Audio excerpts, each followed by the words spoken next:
Hello everyone, JinLair here, back with week 8 of Tech 4 Diamond League.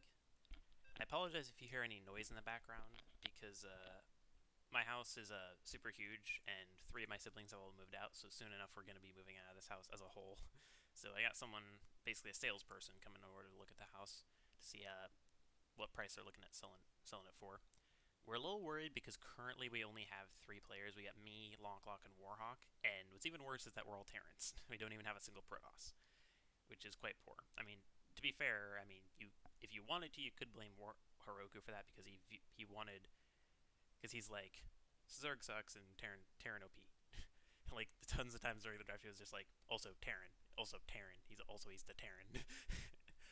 But I mean, we're okay as long as we have like one Protoss every now and again. I mean, currently, I think the biggest factor isn't so much that we have 3 Terrans; it's the fact that we have 3 players, and we might have a revive. Yeah, I can hear them coming back down or back up. I think they were upstairs beforehand. But first off, we're going to be sending in the new team captain. Now that Heroku is left, loklok, the blue Terran, in the top left. And the bottom right, my fellow teammate from FXB, none other than Coast. Coast is someone that I've actually seen talking a lot, but I don't actually think I've seen a single one of his games. And he's actually a lot lower MMR than I thought. I think actually I'm ahead of him MMR-wise, which is very surprising to me. I'm usually one of the lowest MMR FXB guys in Diamond. And pretty much everyone that's active in FXB is either Diamond or Master. And I think maybe 1 or 2 GMs. So TVZ starting off on Simulacrum. This is, I think, kind of vaguely an even map. This is, for me personally, it's just a worse version of a Acropolis, I believe it's called, mainly because of this sort of angle here. There's a lot bigger area to hold here. And it's actually kind of similar to World of Sleepers now that I think about it. You have sort of this general area that you can defend all 3 bases, or defend the front 2. The problem is you have to have units here. And if you have all your units here, they can't defend the 3rd base because they can come from here and they can just set up right here and attack, and your units are way out of position. So it's actually, even though it might seem kind of easy to defend a 3rd, it's actually pretty tough. Pool verse. Interesting.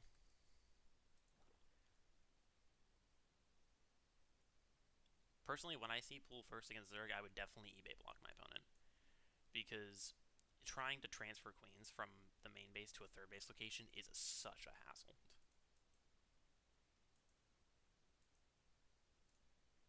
Okay, it's going to be roaches. Yeah, I think for the most part it's better to just scout out first. Oh no, loklok don't. No, no, no, no, no, no, no. Okay, this is actually kind of bad because you might think it's good enough just knowing that you're facing an all-in, but the thing is, the roaches and banelings you do react to differently. Like, against banelings you want to make hellions, but hellions are terrible against roaches. I guess he might be just thinking that Reaper's going to scout out early enough, which is understandable. Hold up, Hold up, Coast. What are you doing? You just made this roach count is a bit off. Bit off on timing. Yeah, what Lockline needs to do is go around the back of the minerals. That's where you're going to hide tech. And currently he's not focusing on that. In fact, he's not even microing it at all. Thankfully, he does see the roach. And actually, yeah, he saw the Ravager. So now he knows exactly what he's facing. It's going to be Ravagers and just pile them down. Thankfully, he saw them before he built an add-on, so now he knows to get Tech Lab and not Reactor. Because Widowmines and Hellions do not do much. Ooh, Proxy Hatch. Now this is interesting.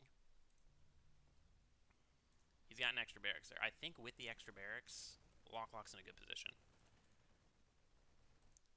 If he didn't have the extra barracks, I think that Coast actually is in a good position because he's going to very quickly have the amount of Ravagers to basically one-shot buildings, but more importantly, he's going to have them very close. Because, it's one thing to get, 7 or 8 Ravagers, but if you have to rally them across the map with no creep, no roach speed, it takes ages. The one downside, I think, for loklok is that these bunkers are not in a forward position whatsoever. So, yeah, these are actually very terrible placements.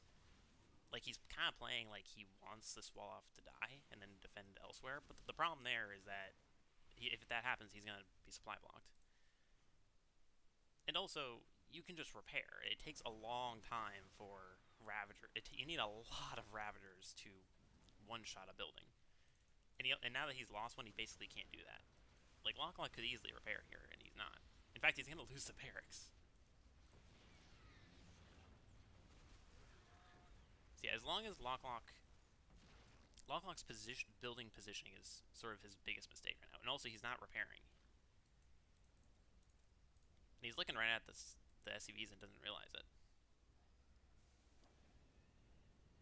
That barracks is about to die. He's not repairing the Cyclone. He's not repairing anything. And you basically can't win without repairing.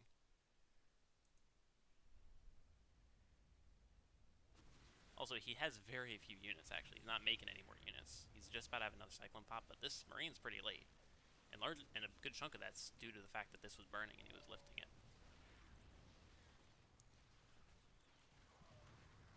I think overall, one of the biggest mistakes was actually just making the Cyclone. Like, generally you want Cyclone against Ravager because you can kite, but loklok not only hasn't been repairing, he hasn't been kiting. And his bunker positioning basically didn't help him all. Like, his units never fought in the bunker because every time his units were in the bunker, the roaches were attacking and they weren't even in range. So I think overall, it wasn't so much the build that loklok did, it was mostly the positioning of the buildings and the macro that failed him.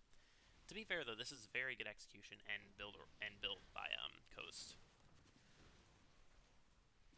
Now he does not have cloak, so he might be able to kill all the roaches, but by the time he kills all the roaches, he loses every single supply depot, and he's not even going to pull them away. And nearly lost the Banshee. In fact, he would have if he had a few more Ravagers. Yeah, this is going to be game. It looks like he canceled an upgrade there, which is actually not something you necessarily should do because you will actually get the money back if you lose the upgrade. Does have a few SCVs there, but 17 workers is 6. Even with mules, this is game. He doesn't have a queen back at home, which he definitely could make. He's getting a lair, actually.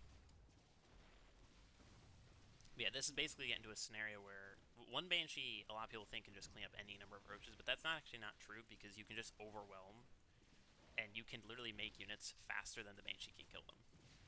He even has one queen he just slow walked over. So yeah, that's going to be game.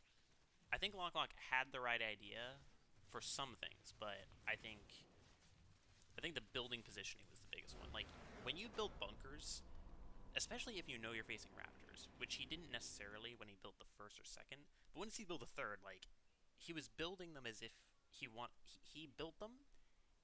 If the Ravagers went up the ramp and attacked him, he wasn't in range. If his units in the bunkers were never in range, and as a result, you saw him always unload the bunkers. He never actually fought with units in the bunkers, which completely negates the point of the bunkers. Another factor is that as long as you repair, Ravagers can't win. You need to have a critical mass of Ravagers, which Coast never came close to having that game. Like, by the time that he got like 7 or 8 Ravagers to one-shot a building, loklok would have had a Banshee. Like, he could have easily held that if he repaired, but he did not repair. And if you don't repair against a Zerg like that, you're going to lose.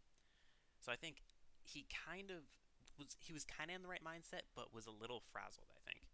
And I think the biggest mistake loklok made is he didn't send the SCV and circle it completely around. Because you know if the opponent's on one hatch, they have more than just a spawning pool. They're not just going one hatch, 3 lings, and unless they make a hatchery right afterwards, which he didn't see.